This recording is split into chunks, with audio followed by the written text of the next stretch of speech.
What's up, guys? Blade Master here. Going to be bringing you another round 3 set of matches. This is played between Willian and King of Fakes. This is round 3, game 1, fought in Tenez.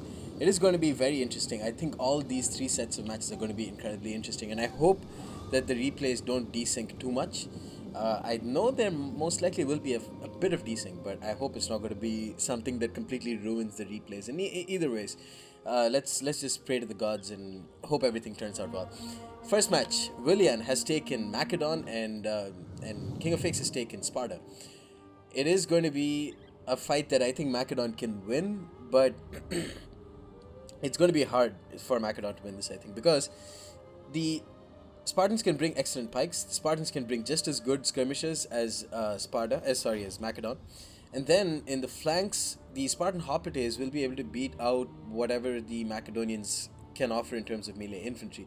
Where Macedon can really shine is in using the Thessalian cav, which undoubtedly Willian has brought. I know this build from Willian. It's a slight deviation from his usual Macedon build, one that I don't exactly agree with, but one that I think can do a great job nonetheless. So, deciding factors I think I predict in this battle, if the way I predict it is that Macedon. First of all, let's take a look at the battle. Let's take a look at the armies, and then I'll give you my prediction on who's going to be able to win this. We see 3 Perioikoi spears up in front for King of Fakes. Behind them are 1 Helot archer and 3 mercenary Cretan archers. So 1 150 and 3 175 range archers. We also have a total of 4 Spartan pikemen who are obviously going to outclass the Macedonian pikemen, unless Willian has gone full crazy and brought like a bunch of Hellenic Royal Guard. Then we see a total of 4 Spartan hoplites on the flanks, very powerful set of hoplites. We see 1 Royal Spartans general, a total of 2 Tarentine cav and 1 skirmisher cavalry for Sparta. Very powerful, if quite unmaneuverable, army brought by Sparta. The way he uses the Tarentines will be pretty interesting to see. I would like somewhat to see the Tarentines being used as a support cavalry more than a pure javelin cavalry.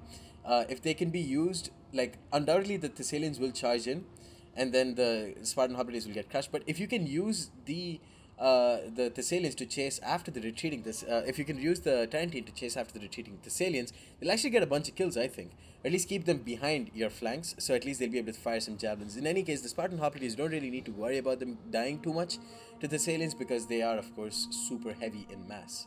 So the heavier the mass, the fewer units will die to the charge.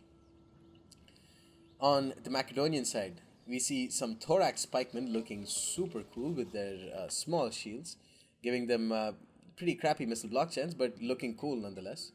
Let's take a quick screenshot of these guys. I love the way all of them have their chins raised up, like, what the fuck you gonna do? it seems very fitting. So let's see. We've got 1 thorax pikeman, a 2nd thorax pikeman, 2 regular pikemen, and 3 thorax pikemen and 2 regular pikemen for a total of 5 pikes. 1, 2, 3, 4. We see 4 thorax pikemen and 2 regular pikemen. The very strong pike flanks. A total of 6 pikemen brought in comparison to the only 4 pikes brought by Sparta. That's, I think, a very smart move, but could be risky if he doesn't use his skirmishers properly. He's brought 3 mercenary Cretan archers, and these archers really need to focus on literally only the enemy Cretans, I think. No need to even focus on the Spartan pikes. If he can kill off the enemy archers, then oh my god, this is definitely not what he wants to do. His pikemen are taking the first volley from the enemy Cretan archers. He doesn't want his pike line to disintegrate. He wants that pike line to stay sturdy, because if he spent this much money on pikes, he's most likely not spent too much money on much else. We see 3 Thessalians on the left flank, which he intends to overpower the left flank, I assume, but he's got 1 mercenary Thracian with a single XP chevron behind them. On the right flank, we can see 1 mercenary Thracian and only 1 Thessalian cav. We see 1 shield bearer and a Agrianian axeman, solitary javelin unit. He's bringing his Cretans far too late to the party. One of his pikemen have already lost 3 men, but now, while King of Fakes' mercenary Cretans are firing onto the enemy pikemen, that means the god damn it, I wish my mouse would work sometimes, you know. Hold on. Yeah, there we go. That means Willian's Cretans will be able to fire right onto them, and they're going to be focusing fire on them.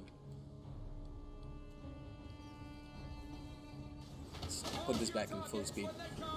Yeah, you can see these Cretans are not focusing fire, but I think they've decided to change their target back to the enemy Cretans, so that's good. But in either ways, it's not going to look good because the focus fire is real from Willian's side. One of the Cretans has lost a certain amount of men, but actually, so far it's not going too bad for King of Fakes. He's winning the skirmish engagement, which is hugely important, and the enemy pikemen are dropping fairly quickly. The thorax pikemen look to be they're going to not pop pike phalanx, except right now, smartly done. That immediate drop of pikes though. Periarchai spears are going to throw their jabs into them, kill about 4 of them, and then the Periarchai spears really need to pull out now. But it looks like he might just be able to fire some javelins with the other Periarchai spears. I don't know. But the mercenary Cretans here, you can see getting slaughtered by the focus fire. The Willian's mercenary Cretans are also losing men. But honestly, as long as they take enough volleys from the enemy Cretans, that means his pike line will stay relatively intact, and that's a big boost for him. But here you can see these thorax pikemen not being used effectively. I appreciate what he did with this thorax pike, but now they're just isolated, and there were a bunch of javelins thrown on them, and the Spartan pikemen, who are definitely much stronger than them, are going to pop pike flanks in front of them, and then these thorax pikemen won't really be able to do much, although they've gotten the first set of pokes. So yeah, you can see these Spartan pikemen are just getting a shit ton of kills now. Thorax pikemen dropping super quick. The pikemen here going to kill off the Periarchai spears, but all in all, this first set of engagements are not going too well for Willian, and he's losing several key units. Thorax pikemen here dropping to 56 men without getting too many kills at all. The Periarchai spears, he's pulled away. King of Fakes has pulled away the Spartan pikemen. He's just going to let these thorax pikemen get showered with javelins from Tarantine Cav. Honestly, the Cretans really should. One of the Cretans should fire into the Tarantine Cav. I think they're most likely going to be a massive nuisance. Instead, he's killing off the last mercenary Cretan, which honestly isn't a bad idea either. Considering how one-dimensional this Spartan army is, killing off the Cretans will be a very useful move. The Spartan pikemen are going to destroy the rest of the thorax pikemen. Again, another thorax pikemen go to pop pike phalanx, so that they protect against this Tarantine Cav charging into the Thracian warrior. Pikemen going to move up against Spartan pikemen, and the pikemen are going to get destroyed by Spartan pikemen there. One thing that's kind of weird about Blade Balance, I have to admit, is that pike on pike engagements, like a 600 talent pikeman absolutely obliterates a 450 talent levy pikeman, and with the same logic, a Spartan pikeman really crushes a regular pikeman. They're just, this more superior quality, it just shows so much in Blade Balance, in pike on pike engagements. Thessalian Cav trying to find a way in, couldn't really find much to do. The Thracian warriors as well pulling away from Spartan Hoplites, the slow Spartan Hoplites. The Thessalian Cav really should be charging into the Tarantine Cav here. Ooh, that's a massive bit of miss micro right there. Could have killed off a very important unit.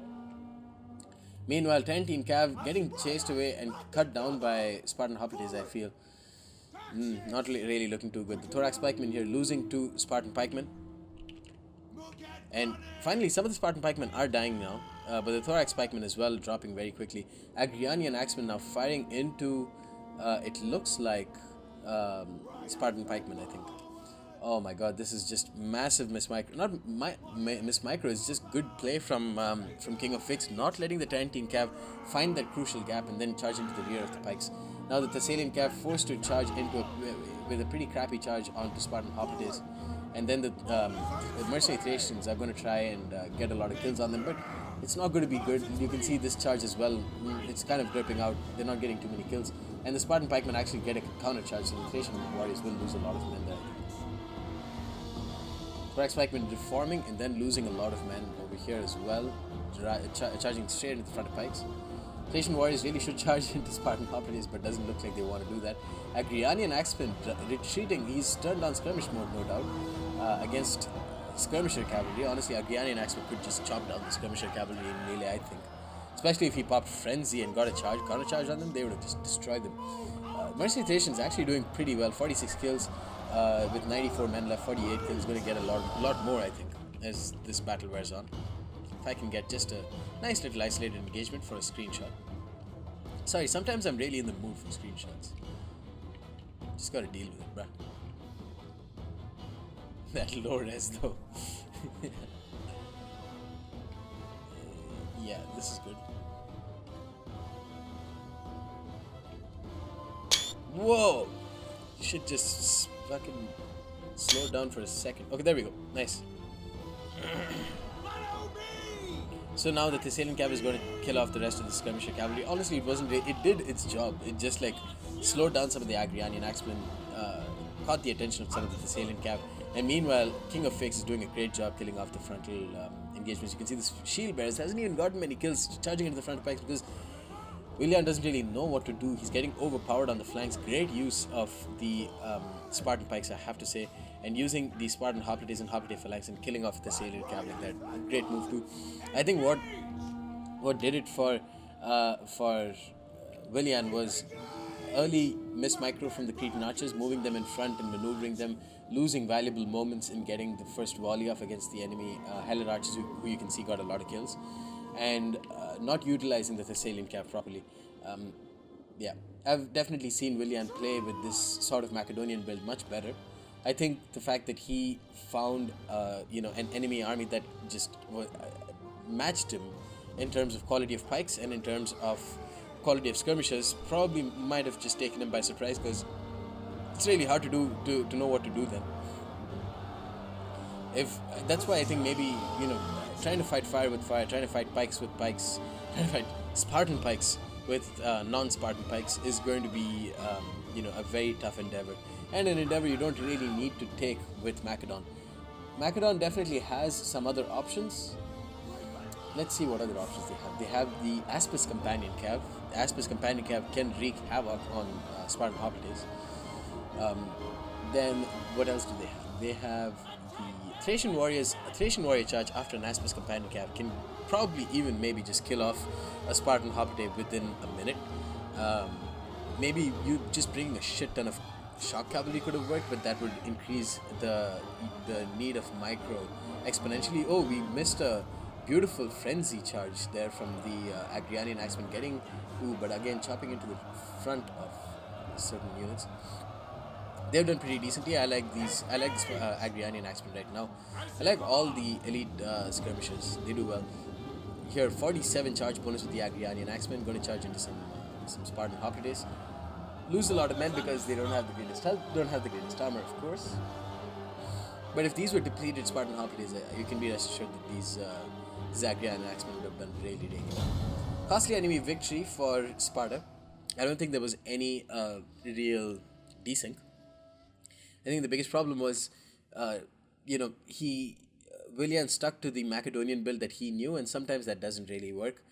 One of the Cretan archers did very well, but the other two, just 64 and 11, couldn't really.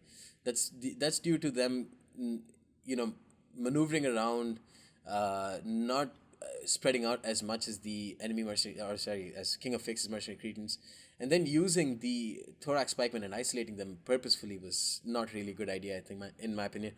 Anyways, guys, very interesting first game between the two of these players. Still very close. Let's see if Willian can bring it back in game 2 and then possibly make it a proper best of 3.